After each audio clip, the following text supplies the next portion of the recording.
ওকে দেখে না গো, ওকে যেতে দাও। এ ওর ব্রহ্ম উপলব্ধির তাড়না। কিন্তু গুরুই পরম ব্রহ্ম, এই কথা তো শাস্ত্রেই বলা আছে ঠাকুর। হ্যাঁ গো, সচ্চিদানন্দই গুরু, গুরুই সচ্চিদানন্দ। তাহলে ও ও মানুষের অবয়বে ব্রহ্মকে পায়নি, তাই ও একান্তে পেতে চায়। আসলে কি জানো, এটা এটা উপলব্ধির ব্যাপার। আমরা আমরা যখন মন্ত্র দীক্ষা নিই, তখন আমরা এটা উপলব্ধিই করি না যে সর্বশক্তিমান ব্রহ্মই সেই মন্ত্র দিচ্ছে গো। কি গো, ও ব্রাহ্মণী, তুমি কিছু বলো। এ তো বলার কথা নয় বাবা, এ তো বোঝার কথা। গুরু বলতে মানুষ এমন একজনকে বোঝেন যিনি জন্ম মৃত্যুর অধীন, হয়তোবা পার্থিব অনেক আচারেরও অধীন, কিন্তু তিনি সঠিক পথে চালনা করতে পারেন। কিন্তু মানুষ এটাও জানে সেই গুরুর জাগতিক সামর্থ্যের একটা সীমা আছে, তাই তিনি ব্রহ্মের সঙ্গে অভিন্ন হতে পারেন না। কিন্তু শাস্ত্রে তো দৃঢ়ভাবে বলা আছে যে ঈশ্বর এবং গুরু এক। তাই তাহলে তো শাস্ত্র বাক্যের সঙ্গে বাস্তবের বিরোধ ঘটছে না? ঘটছে আপাত দৃষ্টিতে। ঠাকুর, তুমি সমস্যার সমাধান করো, তর্কের নিষ্পত্তি ঘটাও। আমি যে বিভ্রান্ত ঠাকুর। এই দেখো, বোঝো। আচ্ছা আচ্ছা, আমি কি বলবো বলো তো, আমাকে চেপে ধরলে কেন? আমি তো মূর্খতম জন। হ্যাঁ, আচ্ছা আচ্ছা, তোমাদের একটু বুঝিয়ে বলি। জানো, ওই ওই ওই আমাদের প্রতিমা পুজো করার মতো, জানো, আমরা ওই ঈশ্বরের বিভিন্ন রূপ ভেবে নিয়ে তবে আমরা প্রতিমা করি, কল্পনার আশ্রয় নিয়ে প্রতিমা করি, তাই তো? হ্যাঁ, তা ওই কি দিয়ে প্রতিমা করি? হ্যাঁ, খড়, কাঠ, মাটি, এগুলো দিয়ে। হ্যাঁ, এগুলো তো সব জড় জিনিস, তা এগুলোই তো আমরা পুজো করি, ধ্যানে মজাই। হ্যাঁ, কি গো মা, আরে তুমি এরকম চুপ মেরে রইলে কেন? তুমি কিছু বলো। কারণ অনন্তের কোনো ধারণাই তো আমাদের মধ্যে নেই বাবা। আসলে নিরাকার নির্বিশেষ সব আমাদের কল্পনার অতীত, তাই আমরা ঈশ্বরের একটা অবলম্বন করতে চাই। এই তা মূর্তিই হোক বা প্রতিমাই হোক, কি ছবি হোক, যে কোনো প্রতীক আর কি। তাই সেই গুরু হচ্ছে ওই ব্রহ্মের রূপ প্রতীক। আর মন্ত্র মন্ত্র হচ্ছে ব্রহ্মের শব্দ প্রতীক। হ্যাঁ, যাক ওসব কথা থাক। এই শাস্ত্রীজি আজ চলে গেল, কতদিন এখানে কাটিয়েছে। মনটা বড় বেজার লাগছে গো, মনটা বড় বেজার। বাবা যেও না বাবা, তোমার সঙ্গে আমার দুটো কথা আছে। বল। ও হ্যাঁ, আমি আসি ঠাকুর। এসো।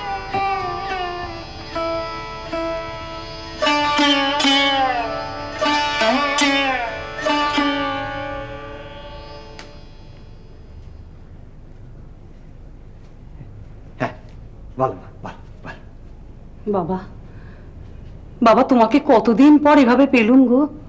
সে কি কথা গো, আমি তো এই মন্দিরেই থাকি। না বাবা, তবুও তুমি আমার থেকে অনেক দূরে চলে গেছো। এই দেখো, সে কি বলছো? তুমি তো আমার গুরু। না বাবা, তোমার থাক আমার থেকে অনেক ওপরে। চোখের সামনে তো দেখলাম অত বড় পণ্ডিত শাস্ত্রী মশাই, তার কানে তুমি মন্ত্র দিলে, তিনি তোমার পায়ে মাথা ঠেকালেন। বাবা আমাকে তুমি নিয়ে যাবে না বাবা? তোমার অখণ্ড সচ্চিদানন্দ লাভের পথে আমাকে তুমি নিয়ে যাবে না? তুমি জানো তোমার অবস্থান? জানি বাবা, জানি। আমার অবস্থান তন্ত্রের মধ্যমে, আর তুমি তুমি তো উত্তম অধিকারী। তোমাকে দেখে তোমার মতো দিব্যভাবে প্রবল আকাঙ্ক্ষা আমার মধ্যেও জেগেছে বাবা। বাবা, আমাকে তুমি ফিরিয়ে দিও না। তুমি তো কতজনকে উদ্ধার করেছো বাবা। কি কথা বলছো মা? কি কথা বলছো গো? ঈশ্বরের প্রতি তোমার বাৎসল্য প্রেম, বালগোপাল প্রেম টেনে এনে তবেই তো আমার রামলালাকে পাওয়া গো। আমার বাৎসল্য রসে সিক্ত হওয়া, সব তো তোমারই পথ মেনে। তুমি আমাকে তন্ত্রের পথে নিয়ে গেছিলে বলে আমার মধ্যে বিশ্বজননীর সন্তান ভাব তুমি পাকা করতে পেরেছ। আর আমি তোমাকে কি উদ্ধার করবো গো? হ্যাঁ, কি উদ্ধার করবো? ফিরিয়ে দেবে বাবা। বাবা, তুমি আমাকে ফিরিয়ে দেবে। আমি কি এতই অযোগ্য বাবা?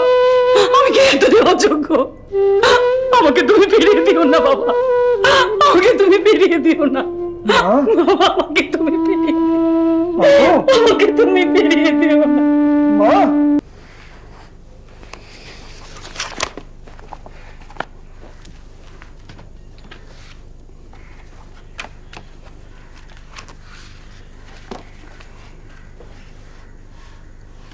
ঠিক আছে, ঠিক আছে, আপনি যখন বলছেন। না না, আমি যখন বলছি মানে কি? আরে বাবা, নিজের হিসেবপত্র নিজে বুঝে নাও। আসল ব্যাপার হলো, আমি এখানে হিসেবপত্রের খাতা একেবারে সাফ সুরত রাখতে চাই। একই কথা খাজাঞ্চি মশাই। কেন বলো তো? না, কথায় যেন একটু অন্য ধাঁচ, কিরকম একটু ফিকে রং ধরেছে আপনারও। ঠিকই ধরেছে, তবে তোমার মতো নয়, অন্য রকম। যাকে ওসব কথা ছাড়ো, কাজের কথা শোনো। নিজের হিসেবপত্র নিজে ঠিকঠাক বুঝে নাও, বুঝলে? তবে আমি একটা জিনিস বুঝছি, তোমার মধ্যেও কিরম একটা পরিবর্তন এসেছে। শান্ত, দাস্য, সখ্য, বাৎসল্য, এসব নানান রকম ভাবে বাবা একদম ভেসে বেড়াচ্ছে। এই যে মন্দিরে গিয়ে শুনলাম, সেই সাধু এক বাল রামচন্দ্রের বিগ্রহ নিয়ে এসেছেন। সেই বিগ্রহের ভগবান নাকি জীবন্ত রামলালা হয়ে মন্দিরের চাতালে চাতালে ঘুরে বেড়ায়। বাবা নাকি সেই জীবন্ত রামলালাকে ওই সাধুর খপ্পর থেকে একদম টেনে নিয়েছেন। তোমাকে বলেছিলাম না যে বাবার মধ্যে এখন নানান রকম মেয়েলি ভাবের প্রকাশ দেখা যাচ্ছে। সৃষ্টির কি লীলা আমি জানি না, মানে বাবার মধ্যে দিয়ে প্রকৃতির এক বিশাল বিভ্রাট দেখা দিচ্ছে। বাবা বুঝি অর্ধনারীশ্বর। শ্রীরাম